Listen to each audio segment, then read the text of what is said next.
On this episode of Phinside The NFL, we got a special one. We're taking it back to the origins of the channel as me and EMdolphinfan. We're going to talk about the current state of the Miami Dolphins as they head into the 2025 season. We got a lot to talk about. I'm sure we got some hot takes to make, and we got a lot to cover. So without further ado, smash that like button. If you're new here, go ahead and subscribe. And as always, let's get into this.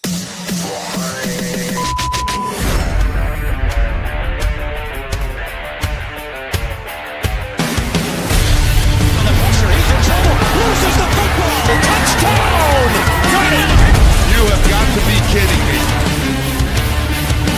Jalen Waddle has a Dolphin touchdown. And he will score! Field down the near side, man open. Touchdown!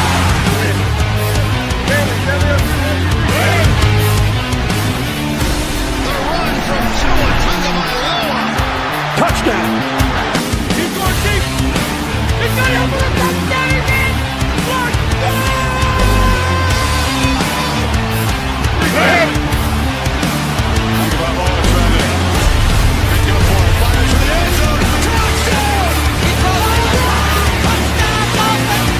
Beautiful day to be a Dolphin fan. Let's go!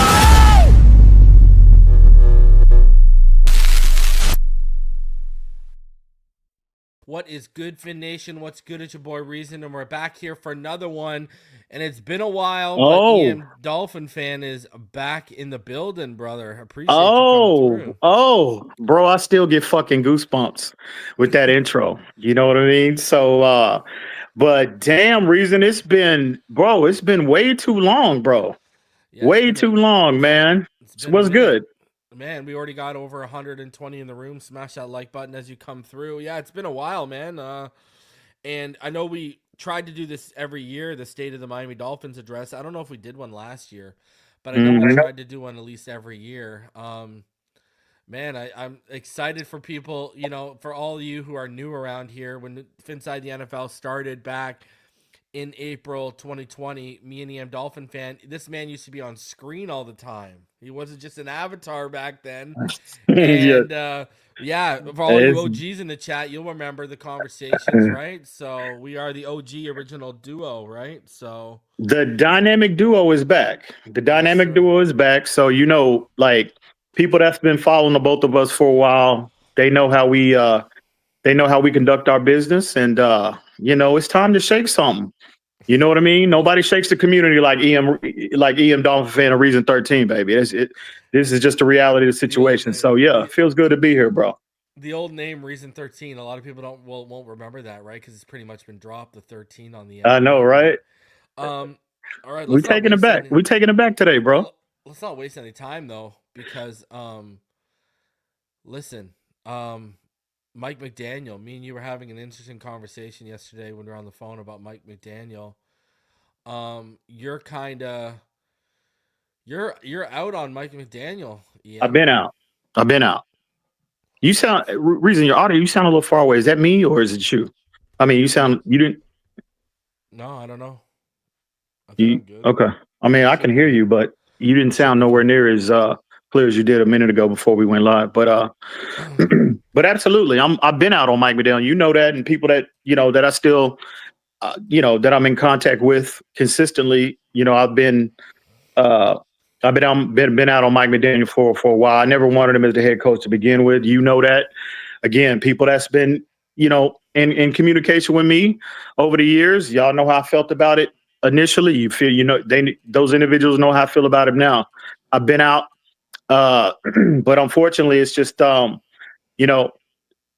front office, they might not feel the same way. So, but I'm cautiously optimistic. I'm gonna always root for our team, no matter who's at the helm and who's who is I'm a Dolphin fan at the end of the day, so I'm willing to see and willing to wait and see approach to see how things shake out this year. But at the end of the day, man, I'm just not the biggest Mike McDaniel fan, never was. And, for obvious reasons, we can sit here and I'm sure we'll get into some specificities here, as the show goes on. But I've been out on Mike McDaniel. It's time. I'm looking for other alternatives at this point. So, I mean, when we were having our conversation yesterday, one thing I said to you was, Oh, you sound much better now, bro. Yeah, I turned it up. And I think people who have been watching this channel for long enough, when we were 2-4 and 2-6, I mean, whether I was talking to you privately or whether I was up here in front of the camera, I was telling everyone, I mean, I'm ready to see what Anthony Weaver has because I don't want to lose him. Now, I thought we'd lose him in the offseason. We obviously didn't.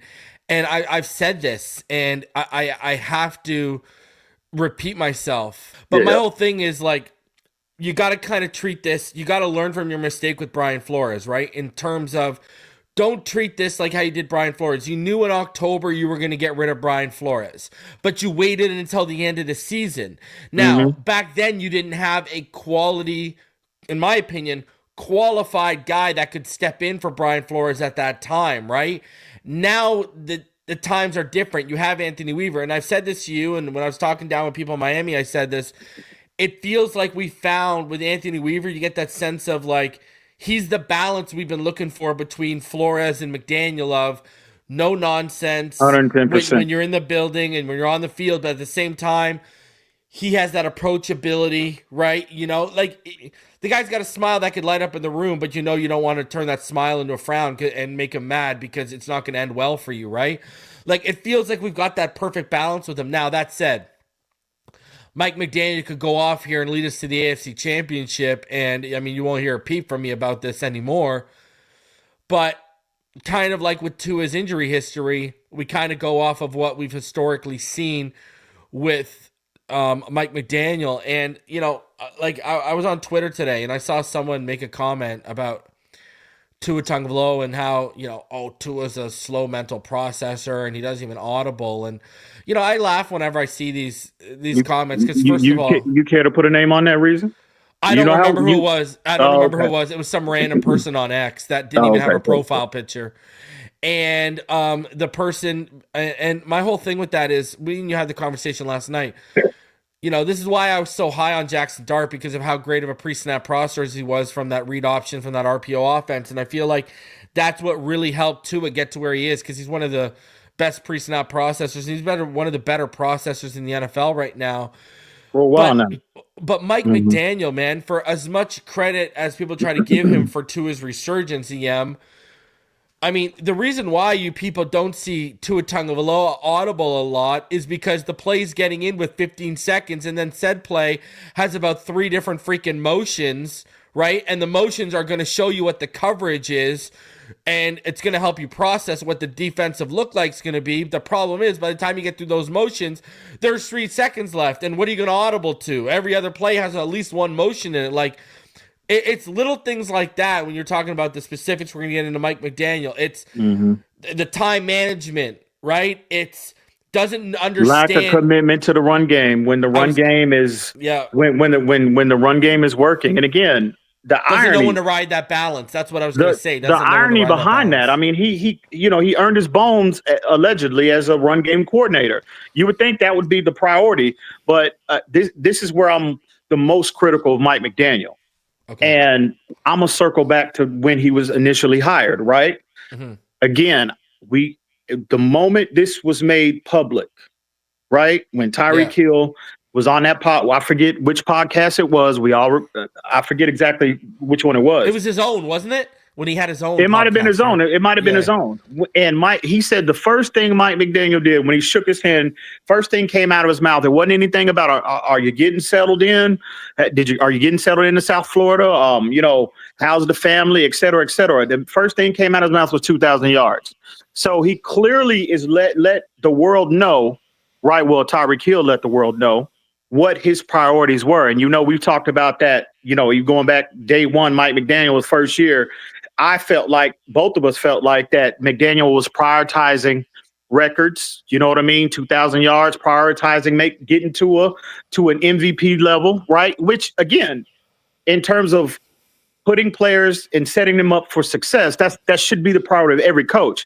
But it shouldn't come at the expense of wins and losses under any circumstances. And I just felt like him being so reliant, and again, we can go back and take a trip down memory lane, and then we can bring up countless games to where we felt like the strategy that was implemented was more focused on, again, those, record-setting performances, with Tyreek Hill, with Tua. And also, remember, let's go back to that game where Dan Marino was on the sideline and that man was screaming at Dan. He was talking shit to him. We're coming for all your records, bro. No. Why not say, okay, we're the record that I would be screaming at Dan Marino was that Super Bowl. He went to the Super Bowl. That's the one we're trying to break. We're trying to win, right? But no, he's talking about 5,000 yards and all these individual accolades when, again, that to me is malpractice from a head coach to prioritize individual achievements at the expense of, team success. So that's just one of the many areas where I've been critical of Mike McDaniel at. And again, I'm over him, but I'm cautiously optimistic, right? I'm willing to see how things shake out. But again, I'm just waiting. I'm like I'm foaming out the mouth waiting. Let this team in the first 5 games get off to a slow start and let it be at the expense of the offense. Let this offense look like the way it looked in those first 2-3 drives in that Jacksonville preseason game, and it starts costing us games in the first 5 games. Oh, bro, I'm going to go absolutely ballistic. Absolutely ballistic. It's time to move on. So, but I want to circle back to Anthony Weaver real quick. Mm-hmm. You kind of touched on him. And again, we've had that conversation about him multiple times. I come away every time I hear him speak and see him at the podium, and I conduct a little more research on the man, Anthony Weaver. I always come away a little more impressed every time, bro. I do think I'm with you. We are in a complete agreement in terms of, like you said, when we were able to move off, when they decided to move off of Flores, they didn't have a clear plan in place, right? As his successor. Well, in my opinion, I think you have the perfect succession plan already in place. You look at him again. We haven't seen him in a situation where he's an overseer of a team, but I'm willing to take that risk because you look at. I think Anthony Weaver is the embodiment of what a head coach should be. He blends, like you said, he's the combination of Brian Flores and I know I'm critical of Mike McDaniel, but he does have some good qualities, right? Mm-hmm. Mac, Anthony Weaver, in my estimation, right, the way I assessed him to this point, he has that firmness about him, right? You can be firm, you can be hard on players, but you don't have to demean players. And I think that's where Brian Flores failed miserably in terms of the demeaning of players. I don't think that would be an issue with Anthony Weaver. But also, he combines a Mike McDaniel-like approach in terms of always having an open door policy with his players, always maintaining that level of approachability with his players. That's the perfect blend. Now, again, him being an overseer of a team and being a head coach, he's never been in that situation. I mean, those things will work themselves out. But when you're talking about leader of men, you're talking about the embodiment of what a head of a franchise should be. When you listen to him, when you look at his, again, his command presence when he's at the podium, I think Anthony Weaver clearly, he's the embodiment of all of those qualities that you want, at least initial qualities that we all want as a head coach. Because he's completely, you look at him at the podium, look at Mike McDaniel at the podium. Ray Charles can clearly see the difference, right? So yeah, I'm team Weave all day, every day. So, but we'll see how things shake out. But Anthony Weaver for sure, man, he would be, if things go south, I'm pulling the plug on Mike McDaniel. I'm definitely looking to elevate him at some point. Yeah, like as I told my patrons and channel members, and I told you before that, one of the things I came away with from Miami was the first 4 games are absolutely critical for Mike McDaniel. If we start off 1-3, he's probably gone. And I think, another reason why you can't sit around and do what you did with Brian Flores and you got to figure out what you have in a guy like Anthony Weaver, is not only because you might lose him in the offseason anyways, but if another head coach like Mike Tomlin hits the open market, they're probably going to circle around to that, and you got to figure out if Anthony Weaver is good enough for you not to circle that wagon, or if he's good enough, or, what is he, so we know whether we're going to approach Mike Tomlin, you know what I mean? Because if Weaver hits, you pass on Tomlin. If Weaver doesn't hit, at least you have something to fall back on. But, I mean, I think The reason why I'm turning a little bit more critical on Mike McDaniel is just because of all the stuff that I heard down when I was in Miami too. It just wasn't, I've seen. Oh, really? You Well, care to yeah. elaborate on that? No, I can't get Yeah. in. I can't get into those details, but I Man. see beat reporters out here trying to, you guys don't see the real side of Mike McDaniel and all those blah blah blah blah blah. Well, man, I've heard stuff from the people that Mm. are working with Mike McDaniel, and trust me, like, again, the beat is trying to paint this sunshine, lollipop, and rainbow thing, and I'm telling you right now, it is not. Now, what's the old adage? Not only that games are won and lost in the trenches, but the old adage in every sport is winning cures everything. This team wins, and there's going to be a lot more happy people in the building than there are not happy people right now. So, and we talked about the run game, and you talked about the irony of like what he was in San Francisco to what he's been in Miami. The offensive line to me has been a big thing too, because it's, I tell people all this stuff, and I'm going to tell all of you guys this. Trust me, Sloak was brought in for a reason, all right, people? So, the offensive line. The offensive line to me is like, okay, you saw what a well-built, solid offensive line did for you guys in San Francisco. It's kind of harks back to 2016 with Chris Greer. He saw what a great offensive line did for Ryan Tannehill, who had a career year, and a guy like Jay Ajayi, who had a career year. We've got two guys in that building who have seen the results and the elevation of players on offense due to good offensive lines.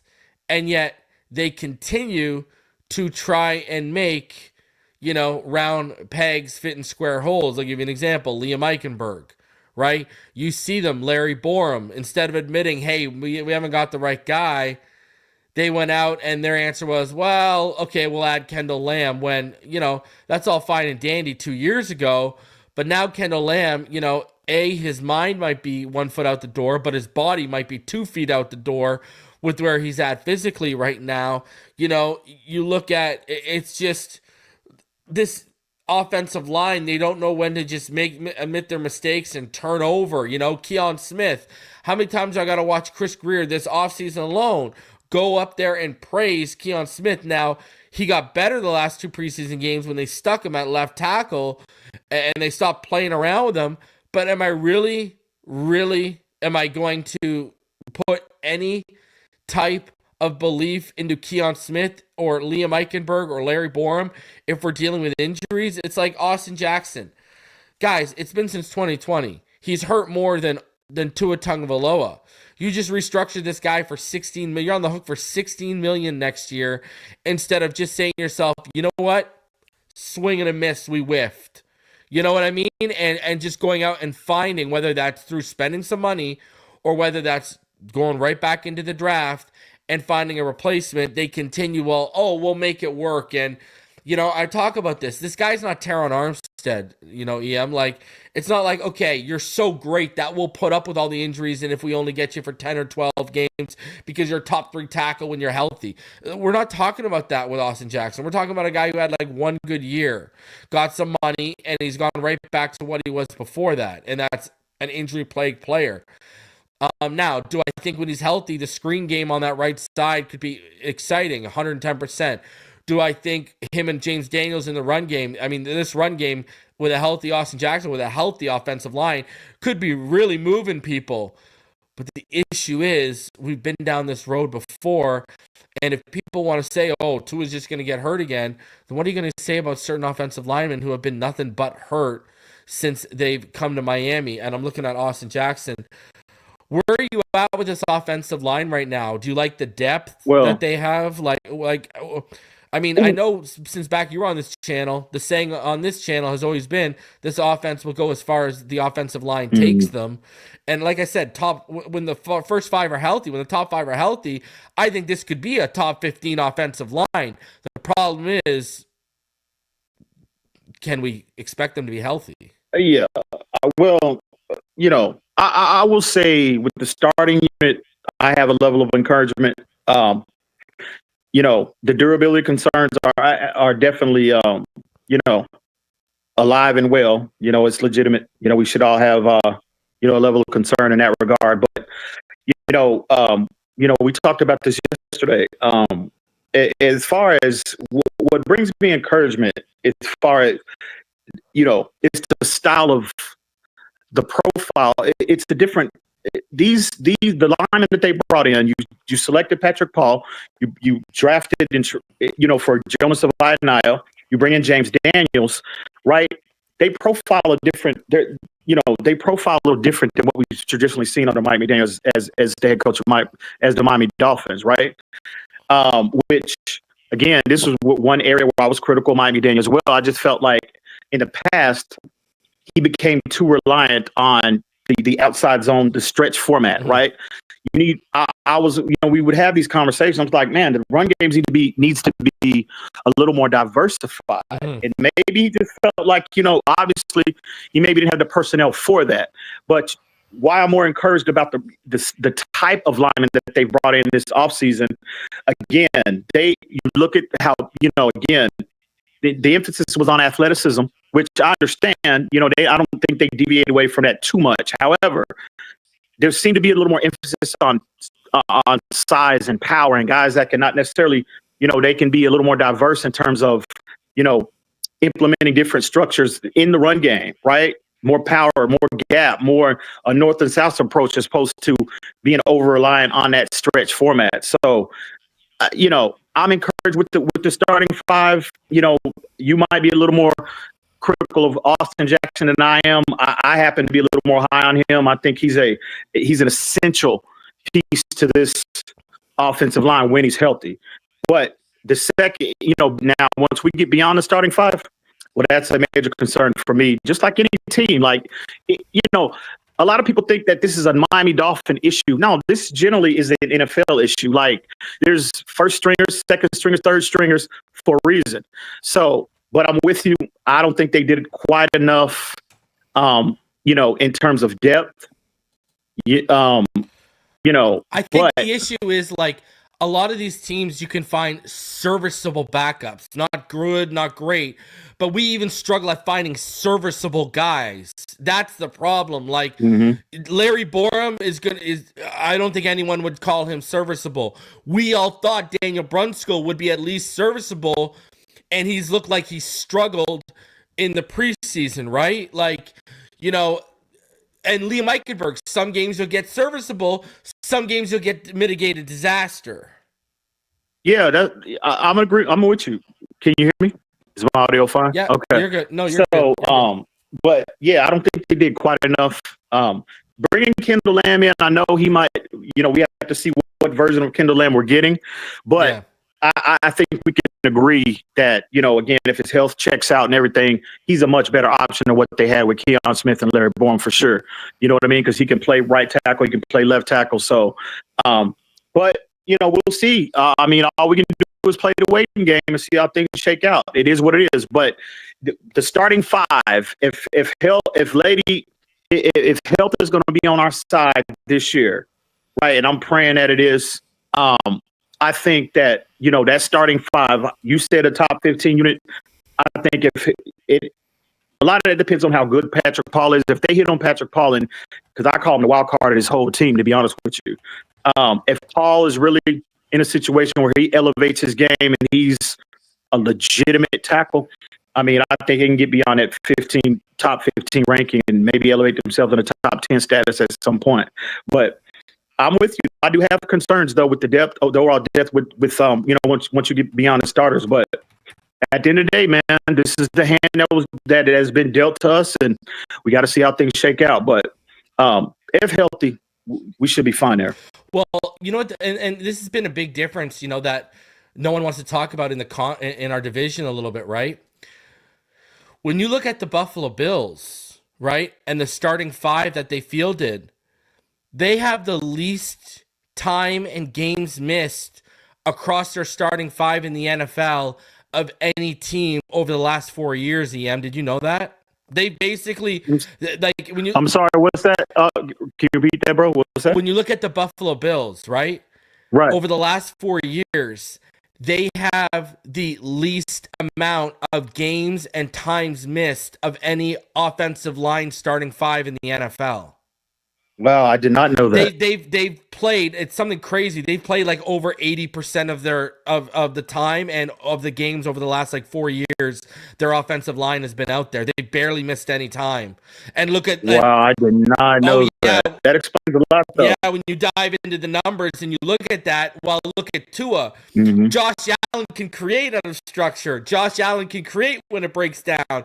Tua is the guy that needs. The pocket passer is the guy that needs his offensive line out there for the majority of the time. And, and what does that also allow them to do? They got rid of, we were talking about, you're talking about the run game diversity, right? What has that allowed them to do? They've gone away from Stephon Diggs, and with James Cook, they became a more power run team. It's and balanced team. Exactly. Balance is the currency of the NFL. That's the currency of the NFL. You got to find balance between your run game and your pass game, but then you got to find your balance in the pass game and in the run game. And, 100%. And I think that's kind of the vision with the James Daniels and the Jonas Savaianai additions. I mean, Aaron Brewer's a stud. We already knew that. But they've got guys on the outside with Paul and Jackson. Okay, we want to run that outside zone. We want to run those screens. We got those. But we want to run inside gaps. We want to run power. We got guys in the middle. Because here's the thing. Jonas Savaianai, as he learns to do everything with the other side of his body now for the first time in his career, he may have his up and down moments in pass pro, but he ain't having up and down moments in the run game. We are moving people, and and that is again why I have a level of encouragement. You know what I mean? If health is going to be on our side this year, you diversify, you balance things out in terms of your approach. And again, bro, like Mike McDaniel has created. We have this whole soft narrative surrounding this team. It's like a fucking black cloud that's been hovering over this team since they hired Mike McDaniel, right? We have nobody else to blame but him. He's created this soft narrative. And because again, I don't think the soft narrative is applicable to the defensive side of the football with Vic Fangio, even with Josh Boyer, and definitely not with Anthony Weaver. That's not an issue on the defensive side of football, in my opinion. This is all offense. This is all about the offense, bro. I'll push back on that a little bit, and I'll give you some examples. That defense looked soft in those final 3 minutes against Tennessee in 2023. This defense looked soft against the Packers last year. Remember, we had like 12 or 13 missed tackles. But again, I don't with the defensive issues, I kind of attribute it more to players. So like X going for footballs, Jalen Ramsey going for footballs in that Tennessee game. They led to that. Last year, I think we had certain players, and let's stick to that last year. I think we had players on defense that were soft because they weren't bought in. So I think Javon Holland was out for the paycheck. That is fair. So he was soft. I mean, we all remember against the Bills where Poyer basically got out of the way for that Josh Allen run that got called back for the touchdown. Remember, he basically laid him into the end zone, but then he got called back on a hold. Josh Poyer was like, I think, I've told you, I kind of don't totally agree with the soft narrative. I think our problem is we've had players and coaches going into business for themselves, and that has been an issue for us and led to this soft narrative because to me. But again, I mean, you can lay that, you can assign that blame. Again, that should never happen under a head coach. Those are like the unforgivable sins, bro. Those are the crimes that you get the death penalty for in terms of fire. Those are fireable offenses. Like losing but my thing is like the soft and the cold weather, like KC. Yo, yeah. You've been watching this team since Marino was around. We haven't been able to win in the cold weather since Marino was here. This is not new. When Marino was here in the 90s, we had to get home field advantage. And even sometimes with home field advantage, we couldn't beat the Bills. But we didn't want to go up to Buffalo when Marino was here. I don't know what people forget about here. Like, this is something that's been going on for 30, 40 years with the cold weather. This ain't like, just since Tua's been here. No, this is, and I'll say this, and I just push back, EM. That's another thing that I push back on the whole softness narrative. I think our bigger issue for us isn't so much softness. We never get all three phases showing up in big games. Let's go. Tua's rookie year, win and get in up against Buffalo, EM. Remember, Andrew Van Ginkel's like the only one who gets off the bus. Tennessee Titans. We got to win because, let's be honest, Flores blew the Falcons game and Flores blew the Jaguars game earlier in that season. Win against the Tennessee. Who was it? Duke Johnson's the only one who gets off the bus, and they don't want to give him the freaking football. They get away from him. Like, we don't get, like, Tua last year. Tua in 2022, when they told us he couldn't play in the cold. In 2022, he played well enough for us to sweep the Bills that year. But what happened? Trent Sherfield and Tyreek Hill drop touchdown passes, and Josh Boyer's defense gives up the 3rd and 17 before the half, and they give up a touchdown on that. I mean, go back to last year. When we played him. Right?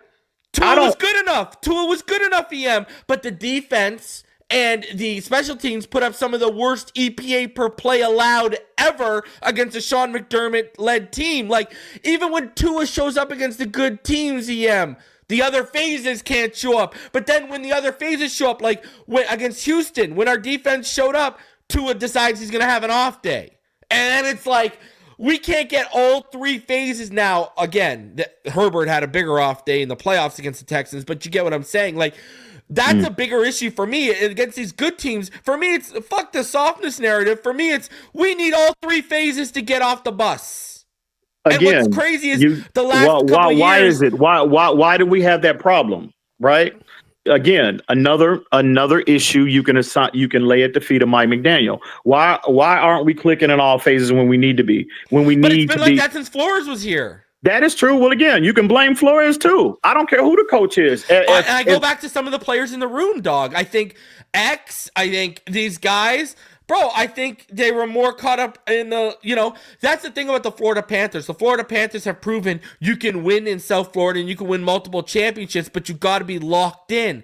And I don't think we've had the guys we've needed to be locked in. Like, we needed leaders like Jordan Brooks and Bradley Chubb and Aaron Brewer. We needed these guys years ago, not just like right now. You know what I mean? Agree. Like, but Mike McDaniel has those individuals now on his team at his disposal. Oh yeah, and that's why there's no excuses this year. 100%. Well, you got rid of the bad guys who were setting the bad example, right? You got rid of 4 of the 5 guys who had incurred, because we know the 5th is Tyreek. You got 4 of the 5 guys who incurred at least half of our internal fines. You got rid of them, and we all pretty much believe that it was like Javon Holland, Jalen Ramsey, and a couple other guys. You know what I mean? That were like Poyer's rumored to be one of those guys.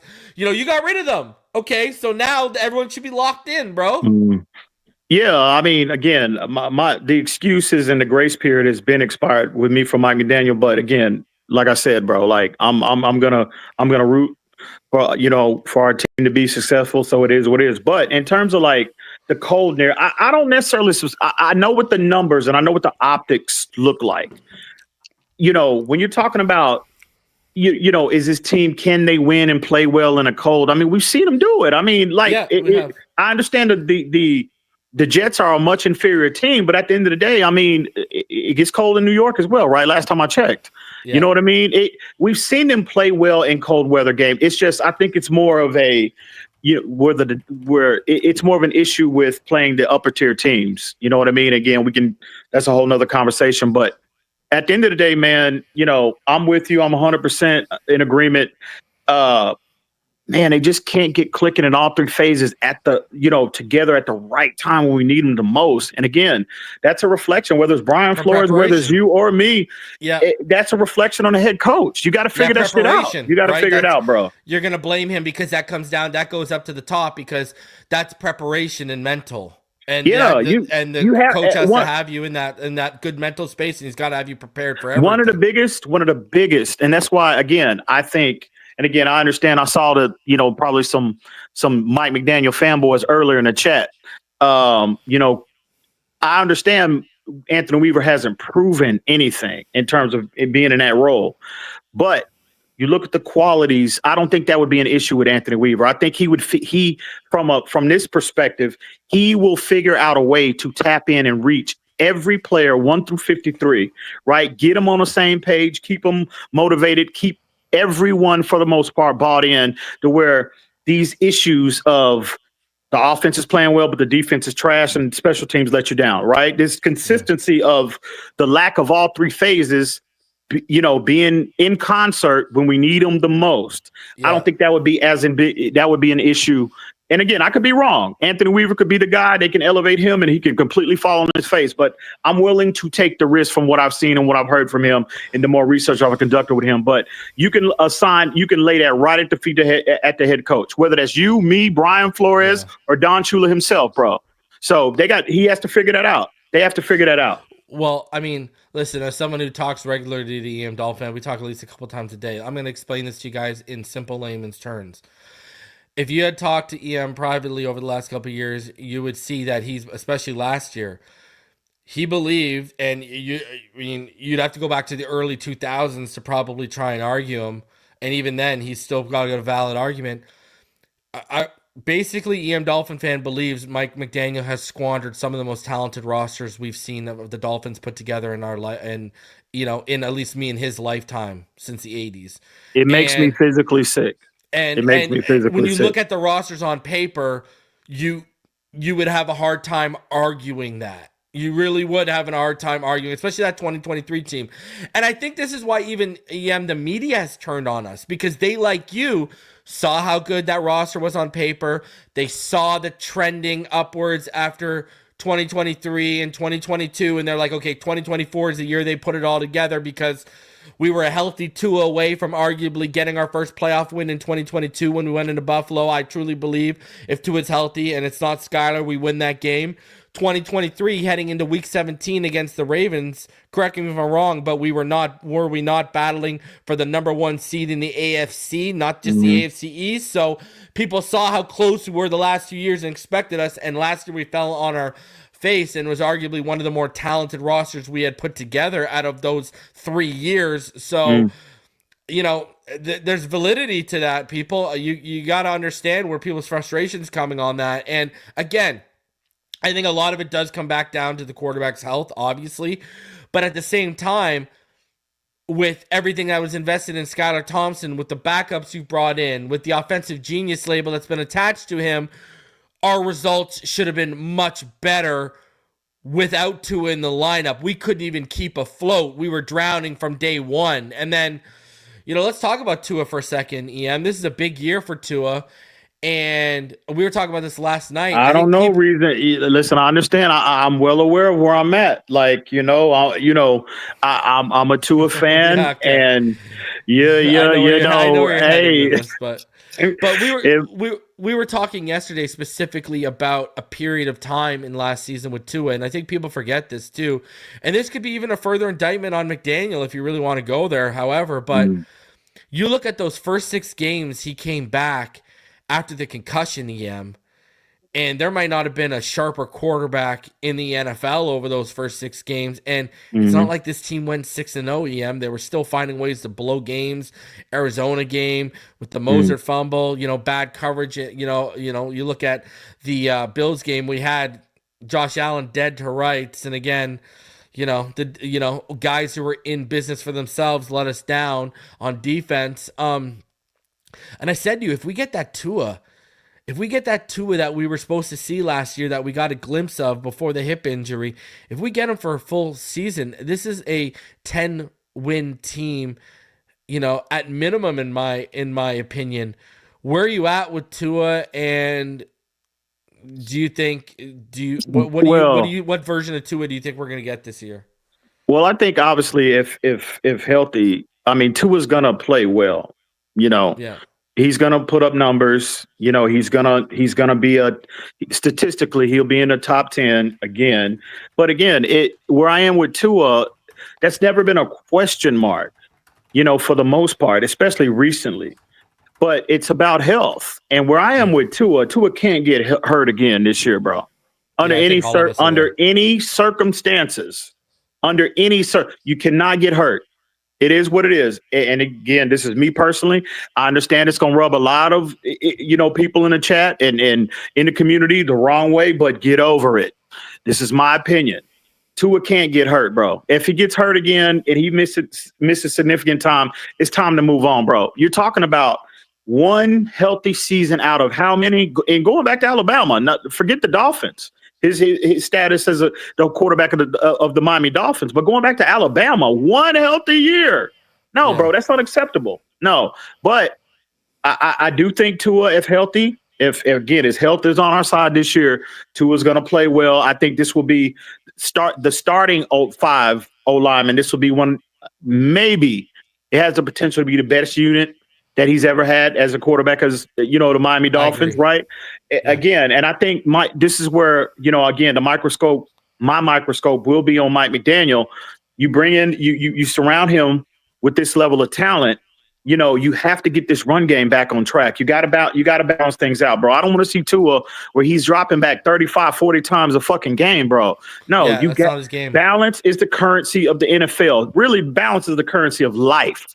You know what I mean? So at the end of the day, if Mike McDaniel does those things, and again, hopefully Tua, because Tua's still he's still got a level to get to, a level or two to get to. He's got things to prove as well. He's by no means a finished product. So he's got he's obviously has to prove he can stay healthy, and also, you know what I mean, with better support around him, better, again, if Mike McDaniel can maybe exercise his issues, his shortcomings as a real-time situational play caller, right? And I'm not putting all the blame on him, but again, he does have shortcomings that he has to overcome to be able to elevate his baby, right? Because again, he's a play caller.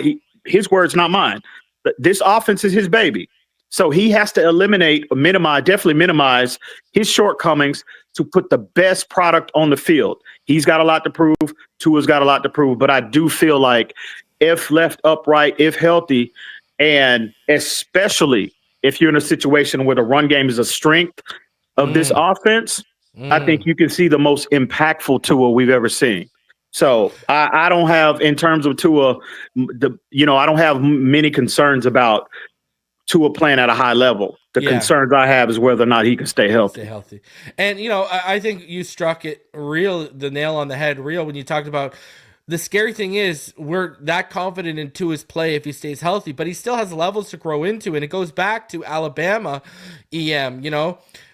I always reference Joe Burrow famously talking about, why is Patrick Mahomes so good in clutch moments? Why is Josh Allen so good in clutch moments? They went to Texas Tech and Wyoming. They went into schools where you had to take every snap, no matter what the situation was. And where Tua was, because he was at such a dominant program, there were so many fourth quarters and so many second halves that he didn't have to play in. There were so many lopsided games where he never had those crucial moments until really they entered the playoffs in the second half. And that's a part of the game where we've been waiting to see him get better, and it's really the injuries have held back his further growth because he's missed so many valuable reps. I mean, we were just talking about the playoff game against Buffalo in 2022. Think of all those valuable reps he would have got instead of Skylar Thompson, right?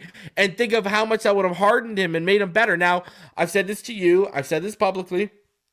I thought last year we were starting to see him turn that corner in big moments. We talked about the Buffalo Bills game. I think in that Arizona game, he was really good. Now, he had a downtime against Houston, but I go back to a lot of quarterbacks had downtimes against Houston last year because their defense was so good. But I felt like he was turning that corner in big moments and starting to become a little bit more reliable while Mike McDaniel was continuing to struggle in those big moments. And reason, you remember when we hired Mike McDaniel, you remember that conversation? We did a live. We were live. It was on camera, and one of the things we highlighted was, from my perspective, was that obviously McDaniel had never been in a situation where he's been an overseer of a unit, let alone a head coach, right? So there's going to be a learning curve. And then at that time, Tua was still a developmental prospect. There was a learning curve with Tua as well. So it was kind of, it was a tough situation to be in because you have your head coach trying to figure his way out and figure his way in terms of being in that role, being, a play caller, being a head coach, etc. And then you had Tua still trying to find his way. So, their first year, they kind of, they kind of exceeded expectations, but again, you're never going to know just how much growth, an individual has as a play caller, as a, quarterback, whatever position you play until adversity hits.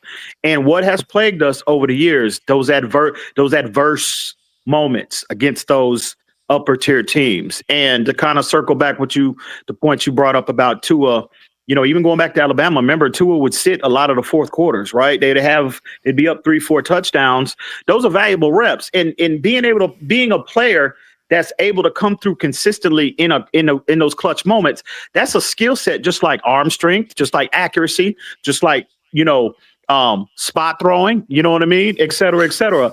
That's a skill set, bro, and I think that has contributed to the lack of, the lack of success Tua has had, not only at Alabama, but the Miami Dolphins. But to your point, it appeared last year he had kind of turned that corner a little bit, but, he had a setback at Houston or whatnot. But again, to ensure a player, if you're a coach, and I want to go back to Mike McDaniel again, it is the head coach. It all falls on the head coach. If we know this, they have to know this as well. So again, if Mike McDaniel, if health is on our side again, and I can't emphasize that enough, Mike McDaniel kind of overcomes his shortcoming. You have to put your players in the best position to succeed. So it's just not all on the quarterback. It's just not all on the head coach. Everybody should be in concert in trying to achieve one goal. And, based off the moves that they made by the draft, by free agency, I might be in a minority here, but there's a level of encouragement, surrounding this team, moving forward. So, but at the end of the day, man, I have, I'll reiterate, I have zero worries about, in terms of Tua playing well or not, but it's just about health, man. It's just all about, hopefully we can get that, Lady Luck will be on our side in terms of health, bro. Cause I do think the biggest issue that has plagued this team, under Mike McDaniel has been health issues for the most part, but you got to figure, it is no way to, provide excuses for Mike McDaniel, because coach, this is not, every coach goes through these issues. They have these same issues, and other coaches are in a situation where they figure their way out through these things. Mike McDaniel is no exception. So at the end of the day, bro, we'll see how things shake out, but there's still a level of encouragement here that exists, at least in my opinion. I know you're putting a lot of emphasis on the run game. Where are you at with this run game right now? Obviously, Devon Achane. We know, I think the calf injury, there's nothing really to worry about there. Jalen Wright looks like he's going to be out for a couple weeks. Ollie Gordon has been an absolute stud. You might have found that thunder and lightning combo we've been waiting for with Ollie and Achane. I think the perfect blend for this is, 8 to 10 carries for Achane, and then, 6 to 8 targets in the pass game for Achane, and then, hovering from that 16 to 20 carry range for Ollie Gordon, and maybe a couple targets in the pass game. Where are you at with this run game right now and how it's shaping up?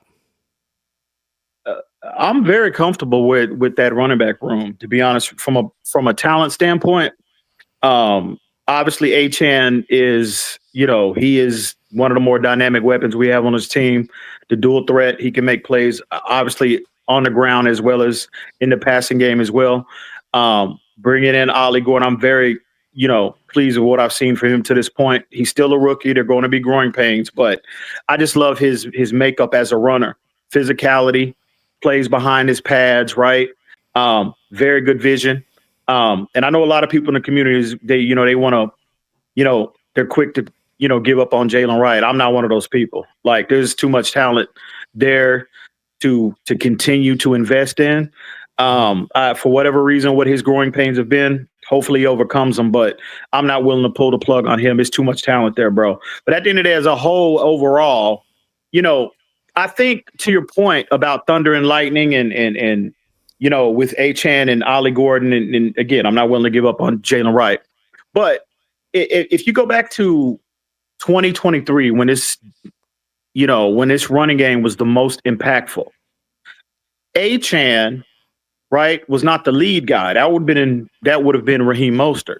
Mm-hmm. So Achane, as a compliment to whoever that lead guy may be, Ollie Gordon or Jalen Wright, he was historic in that role. Historic. He set NFL records that year. he was, I mean, bro, he was absolutely dynamic. He was at the running back position. He was the equivalent of what Tyreek Hill is at the wide receiver position. Absolutely dynamic. So I think if Mike McDaniel can kind of, you know, reestablish that type of format, and you use Achane, obviously you get him 10 carries, rushing the football, figure out a way to incorporate him more into the passing game, and you have that bell cow, you have that bruiser in Ollie Gordon or even Jalen Wright at some point. I think that's the best approach reason. Because, you know, again, that's when Achane was at his most impactful in that type of role. I just don't think he has he don't have the body, he don't have the makeup to be a player at that position on an NFL level to where you can just hand the ball off to him 25 times or run him into the ground like that. No, I think that would be I think you're wasting his potential impact if you just, box him, try to force him just to be, you boxing him into that type of role. But at the end of the day, bro, I think Mike McDaniel has to figure that out. And maybe he has tapped in. He's trying to re-implement that format. Maybe he has, maybe he hasn't. But I think truly that is the way, the best version to, the best way to get this run game back to its most impactful version, like in 2023. So, but at the end of the day, bro, Achane is a major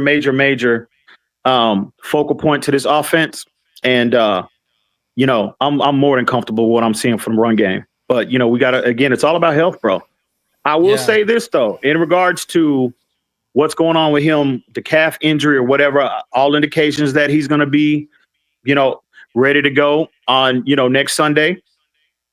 I'm good with that. But me personally, due to the nature of his injury and potentially what that could potentially lead to if he's not where he needs to be next Sunday, man, that's a terrifying, potentially a terrifying situation, bro. Because if Achane, knock on wood, I'm like pounding the wood right now, right?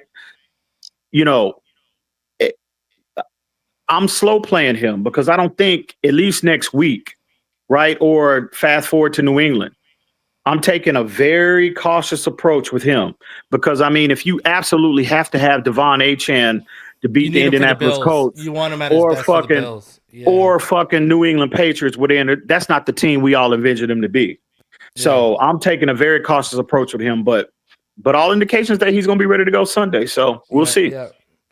On the flip side, defensively, we might have, as I've projected, we might have one of the best front sevens in the NFL, not just the AFC, with what we put together now, especially in that edge room, that health factor we keep talking about, especially in that edge room, got to be on our side a little bit.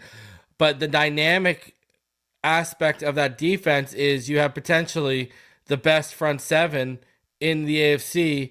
But on the flip side, you have one of the weaker secondaries in the AFC. Now, you do have strong points in that secondary. I think Minka's going to be a strong point. I think Melifanu, when he's healthy, is going to be a strong point.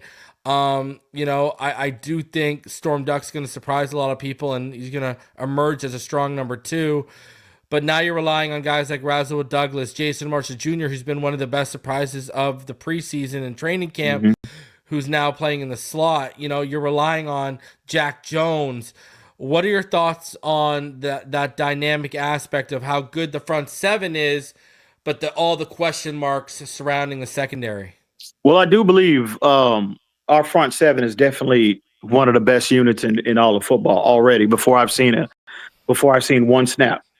The overall talent level on both levels, the D-line, the linebacking room, it's one of the more talented groups that we've had here, at least in my estimation, here in recent memory. I don't when people say the secondary, like there's major concerns, I don't have much concerns with the safety room. When they acquired Minkah Fitzpatrick, that eliminated a lot of the uncertainty for me. Again, hopefully luck is on our side in terms of health. But the safety room will be fine. Matter of fact, I think the safety room has been upgraded. However, the cornerback room, that might be a little different story. You know what I mean? You just brought in Rasul Douglas, Storm Duck. All indications, the Dolphins feel real good about him. You hear it from the players, you hear it from the coaches. His status as the clear-cut one of those, he's locked down one of those starting positions. That is a clear indication on how they feel about him. Everything, after him, Jack Jones, Ethan Bonner, Cam Smith, Rasul Douglas. There's uncertainty there, and I understand that level of concern. I happen to have, a level of concern as well. But I just think with Anthony Weaver, the play caller that he is, I think how good I think we're going to be against the run, because I think forget about running on this team. This is going to be one of the best. I'm willing to go out. I'm willing to say it right now. It'll be a top 5 unit against the run this year. 110%. I believe that 100%. And I think if the Dolphins, the defense, are in a situation where you're minimizing teams to that level, that bodes well in terms of helping out and bringing assistance to the secondary. Because if you can consistently shut down teams on first and second down and just take the run game out of the equation, and you're consistently in a situation when you have third and long, bro, you just pinning your ears back where the run game is no threat. That falls right into everything Anthony Weaver wants to do, or any defensive mind wants to be in. So, and again, if that situation comes to fruition, that alone, in addition to, again, the additions they brought in, that alone right there will provide enough assistance, I think, to the uncertainty that's surrounding that cornerback room right now.